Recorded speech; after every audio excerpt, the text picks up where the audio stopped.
Friends, तो कैसे आप सभी लोग। तो आज मैं आप सभी लोग को एक कहानी पढ़ के सुनाने वाली हूँ। तो चैप्टर है 5। चैप्टर का नाम है मीठा गीत गाने वाली चिड़िया। ये कहानी एक चिड़िया की है। तो चलिए कहानी को शुरू करते हैं।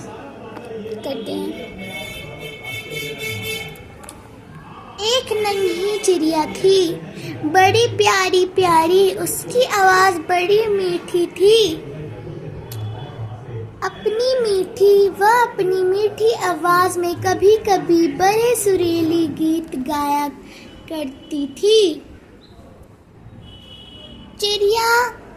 चिड़िया जंगल में एक बहुत ऊंचे पेड़ पर घोंसला बनाकर रहती थी। चिड़िया के साथ उसका छोटा बच्चा भी रहता था। एक बार उस देश का राजा शिकार खेलने के लिए निकला। घूमते घूमते राजा अपने दरबारियों के साथ जंगल में उस स्थान पर जा पहुंचा जहां पेड़ पर मीठा गीत गाने वाली चिड़िया रहा करती थी।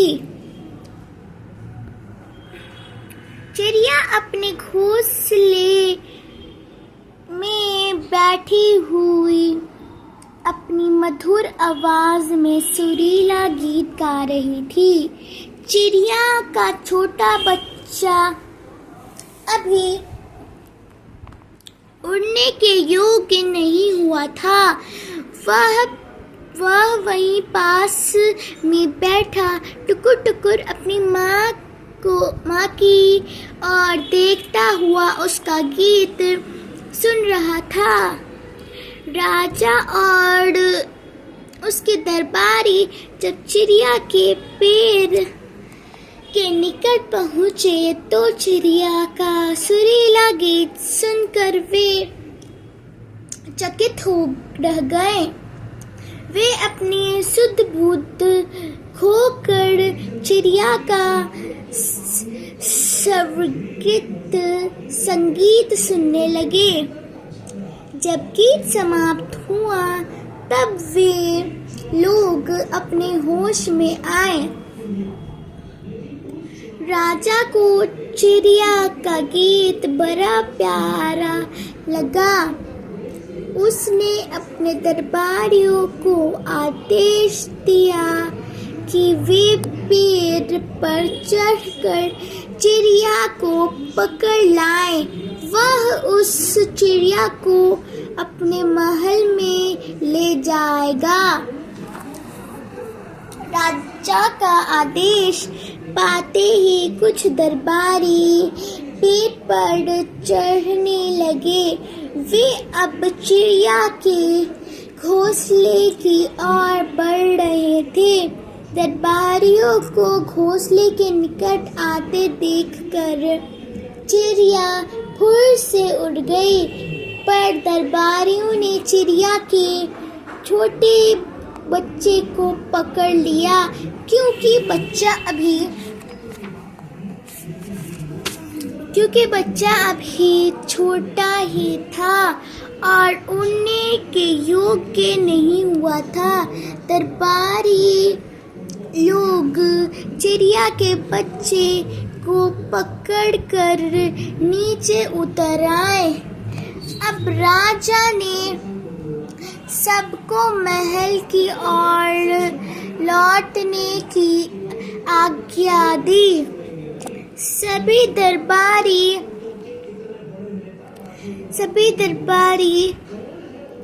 चिड़िया के बच्चे को लेकर महल की ओर चल पड़े। पर यह कितना आश्चर्य की बात थी कि मीठा गीत गाने वाली चिड़िया भी ऊपर उड़ती हुई साथ साथ चल रही थी।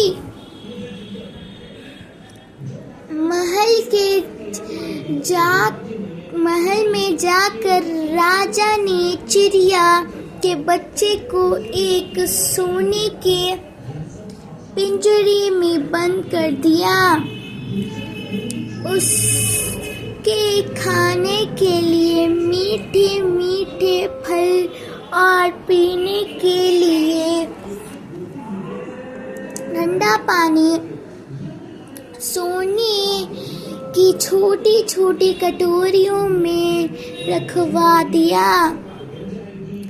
अब चिड़िया स्वयं आकर उस पिंजरे के समीप बैठ गई जिसमें उसका बच्चा बंद था।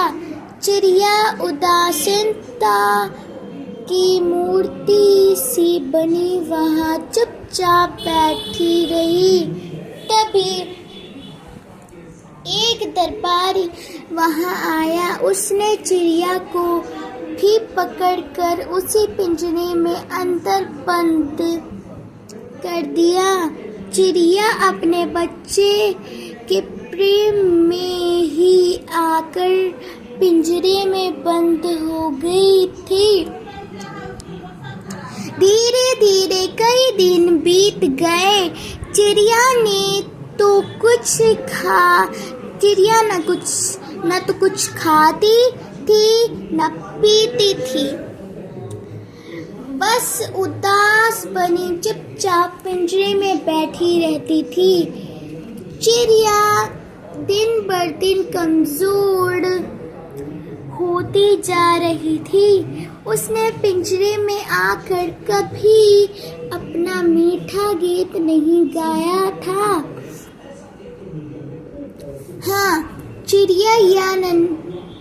चिड़िया का नन्हा बच्चा अब अपनी माँ को अपने पास पाकर बड़ा प्रसन्न था। वह खूब पेट भरकर खाता पीता था और दिन प्रतिदिन मजबूत और तगड़ा होता जा रहा था। राजा को यह जानकर बड़ी प्रसन्नता हुई थी कि गीत गाने वाली चिड़िया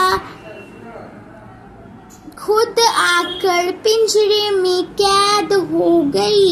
उसको आशा थी कि अब चिड़िया का मीठा गीत फिर से सुनने को मिलेगा, पर पिंजरे में बंद चिड़िया ने अपना सुरीला गीत फिर से नहीं गाया।